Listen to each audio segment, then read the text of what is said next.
नमस्कार दोस्तों, आपके साथ मैं हूं मुबश्शा। कर्नाटक में कांग्रेस की जीत के बाद ये बहस फिर से शुरू हो गई कि क्या अगले साल होने वाले आम चुनाव में नरेंद्र मोदी की राह मुश्किल हो गई है। क्या मोदी की लोकप्रियता कम हो रही है? क्या कांग्रेस अब बीजेपी को हराने में सक्षम हो गई है? बीजेपी पिछले 9 सालों से केंद्र की सत्ता में है और कर्नाटक विधानसभा चुनाव जीतने के लिए प्रधानमंत्री मोदी ने कोई कसर नहीं छोड़ी थी। लेकिन मोदी की ये कोशिश कर्नाटक में रंग नहीं ला पाई और उनको जबरदस्त हार का सामना करना पड़ा। कर्नाटक में कांग्रेस की जीत के साथ ही उसका दावा मजबूत हो गया है कि अगले साल होने वाले लोकसभा के चुनाव में किस तरीके से कांग्रेस अपने एक नेतृत्व कर सकती है। अगले साल लोकसभा चुनाव से पहले कई और राज्यों में विधानसभा चुनाव है। इन राज्यों में छत्तीसगढ़ और राजस्थान में कांग्रेस की सरकार है और मध्य प्रदेश में बीजेपी की सरकार है। छत्तीसगढ़ और मध्य प्रदेश में इसी साल नवंबर महीने में चुनाव है और राजस्थान में दिसंबर में होने वाले हैं। जिस तरह से मध्य प्रदेश का चुनाव बीजेपी के लिए मुश्किल है, उसी तरह से कांग्रेस के लिए राजस्थान का चुनाव बेहद मुश्किल है। इन 3 अहम राज्यों के अलावा मिजोरम, नेशनल फ्रंट शासित मिजोरम में नवंबर में चुनाव होने हैं और तेलंगाना राष्ट्रीय समिति से भारत राष्ट्रीय समिति बनाने वाले के चंद्रशेखर राव शामिल तेलंगाना में दिसंबर में चुनाव होने हैं। विधानसभा चुनाव का सिलसिला यही खत्म नहीं होता। लोकसभा चुनाव से पहले यह साथ में आंध्र प्रदेश, अरुणाचल प्रदेश और सिक्किम, ओडिशा में भी विधानसभा के चुनाव है। इन राज्यों में अगले साल अप्रैल में चुनाव है और लोकसभा चुनाव मई महीने में है।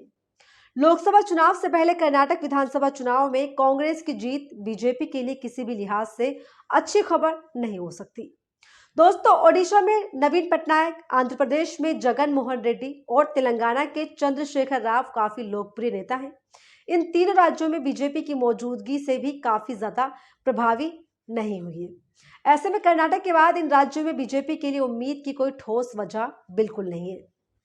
भारत के मतदाता विधानसभा और लोकसभा चुनाव में जनादेश अलग अलग तरह से देते हैं। जैसे 2018 में राजस्थान के विधानसभा चुनाव में कांग्रेस को जीत मिली थी, लेकिन लोकसभा चुनाव में राजस्थान की 25 में से 24 पर बीजेपी को जीत मिली थी। इस तरह से मध्य प्रदेश और छत्तीसगढ़ के नतीजे रहे थे।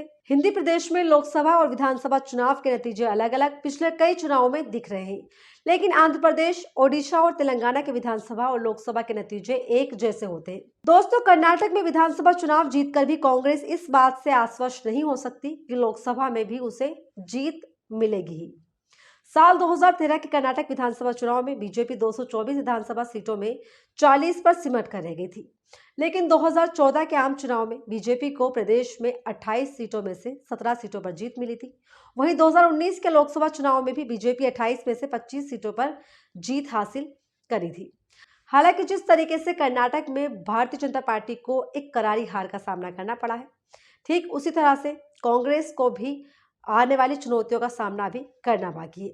लेकिन इस बीच हम आपको ये बता दें कि ऐसा बिल्कुल भी नहीं कह सकते कि प्रधानमंत्री नरेंद्र मोदी की छवि कमजोर हुई है या फिर उनका जो एक रुतबा है वो भी कमजोर पड़ा है। हालांकि कांग्रेस के लिए अच्छी खबर है कि पिछले 9 सालों से जो कांग्रेस अपने आप को, अपना अस्तित्व तलाश करने की कोशिश में लगी हुई थी, वो अस्तित्व उसको कर्नाटक विधानसभा चुनाव से हासिल हो चुका है।